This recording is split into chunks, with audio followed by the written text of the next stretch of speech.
ஒரு தோட்டத்தில் இருந்த மாமரத்துல மாம்பழம் கொத்து கொத்தாய் காய்த்து தொங்குது.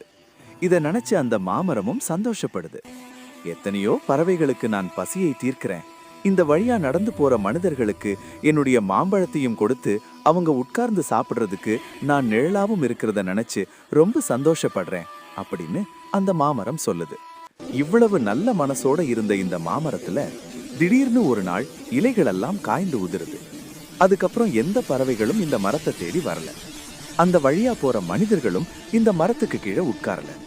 இது எல்லாத்தையும் பார்த்த அந்த மாமரம் மனசுடைஞ்சு போகுது. கொஞ்சம் கொஞ்சமா காலம் மாறும்போது மறுபடியும் அந்த மாமரத்துல பச்சை இலைகள் வர ஆரம்பிக்குது. இப்ப அந்த வழியா போற மனிதர்களும் அந்த மரத்துக்கு கீழே உட்கார்றாங்க, மாம்பழங்களை பறிச்சு சாப்பிடுறாங்க. பறவைகளும் அந்த மரத்தை தேடி வருது. இப்ப இந்த மாமரத்துக்கு ஒரு விஷயம் தெளிவா புரிஞ்சிருச்சு. நம்ம நல்லா இருக்கும்போது தான் எல்லாரும் நம்மளை தேடி வர்றாங்க, நம்ம கஷ்டப்படும் போது நம்ம கிட்ட யாருமே வர்றதில்ல. இந்த மனிதர்களுக்கு தேவையான மாம்பழங்களை நான் அள்ளி கொடுத்தாலும் ஒரு சில நேரம் அவங்க நம்மளை கல்லு விட்டு எரிவாங்க அப்படிங்கிற உண்மையையும் இந்த மாமரம் முழுசா ஏத்துக்குச்சு.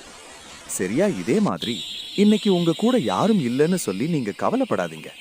காலம் மாறும், உங்களுக்கான நேரம் வரும், கண்டிப்பா நீங்க ஜெயிப்பீங்க. அன்னைக்கு எல்லாரும் உங்களை தேடி வருவாங்கன்றத எல்லாருக்கும் ஷேர் பண்ணி சொல்லிட்டு நம்ம சேனலை சப்ஸ்கிரைப் பண்ணிருங்க.